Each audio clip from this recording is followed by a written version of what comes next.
Welcome to Master 2255 English Phrasal Verbs, complete course with 150 categories for fluency. This is it, the final video of the course.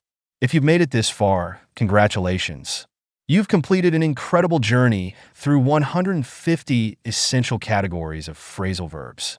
Your dedication and commitment have brought you here, and that deserves a round of applause. Thank you so much for being part of this learning experience. Your support means everything. But this isn't goodbye. Stay tuned because there are more exciting courses on the way to keep you growing, learning, and achieving fluency in English. Now, let's finish strong with Category 150, Relationships. Key phrasal verbs for romantic conversations. These verbs are essential for talking about love, dating, and relationships. Let's break them down. First, we have ask out. This means to invite someone on a date. For example, I'm going to ask her out for dinner this Friday.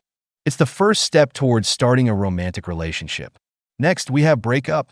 This means to end a romantic relationship. For example, they decided to break up after 5 years together. It's one of the most common phrasal verbs related to relationships. Then, there's make up. This means to reconcile or resolve an argument with someone. For example, after that big fight, they finally made up and things are back to normal. It's all about restoring harmony after conflict. Another one is fall for. This means to develop romantic feelings for someone. For example, he's falling for his best friend and he doesn't know what to do. It's often used to talk about the early stages of love. Next up is go out with. This means to date someone or be in a romantic relationship. For example, I heard Sarah is going out with Jake now. It's a simple and common way to talk about dating. Then we have split up. Similar to break up, this also means to end a relationship. For example, they split up last month, but they're still good friends. It's often used interchangeably with break up.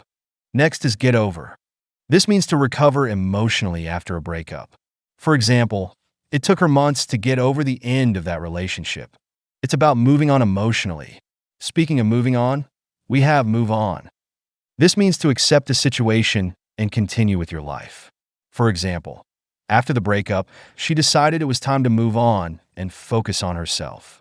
It's all about growth and emotional recovery. Then there's hook up. This means to engage in a casual or short-term romantic or physical relationship. For example, they hooked up after the party but didn't see each other again.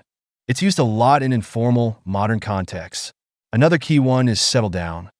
This means to start a more stable, committed life with someone, often involving marriage or starting a family. For example, after years of traveling, he's ready to settle down and start a family. Next, we have fall out. This means to have a disagreement or argument that damages a relationship. For example, they fell out after that big argument and haven't spoken since.